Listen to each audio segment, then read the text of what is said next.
ಇದು ಬೆಂಗಳೂರು ಅರಮನೆ. ಇಂಗ್ಲೆಂಡಿನ ವಾಸ್ತುವನ್ನು ಹೊಂದಿದ ಈ ಅರಮನೆ ಬೆಂಗಳೂರಿನ ಭವ್ಯ ಕಲಾಕೃತಿ.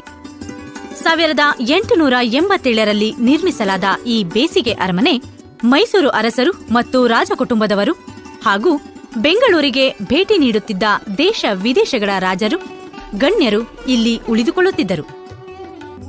ಈ ಬೇಸಿಗೆ ಅರಮನೆಯ ಒಳಾಂಗಣದಲ್ಲಿ ಧಾರಾಳವಾಗಿ ಮರವನ್ನು ಬಳಸಲಾಗಿದೆ ಹಾಗೂ ಮರದ ಅನೇಕ ಕೆತ್ತನೆಗಳಿಂದಲೂ ಹೂಬಳ್ಳಿಗಳಿಂದಲೂ ಅತ್ಯಾಕರ್ಷಕವಾಗಿದೆ. ಅಂದಿನ ಕಾಲಕ್ಕೆ ಈ ಅರಮನೆ ನಿರ್ಮಾಣದ ಖರ್ಚು ಸುಮಾರು 1 ಲಕ್ಷ ರೂಪಾಯಿ ಎಂದು ಹೇಳಲಾಗಿದೆ. ಬೆಂಗಳೂರಿನ ಹೃದಯ ಭಾಗದ 430 ಎಕರೆ ಪ್ರದೇಶದಲ್ಲಿ 45,000 ಚದರ ಅಡಿಯಲ್ಲಿ ನಿರ್ಮಾಣಗೊಂಡ ಈ ಬೇಸಿಗೆ ಅರಮನೆ 127 ವರ್ಷಗಳಿಂದಲೂ ಪ್ರವಾಸಿಗರನ್ನು ಆಗಾಗ್ಗೆ ಸೆಳೆಯುತ್ತಿರುತ್ತದೆ.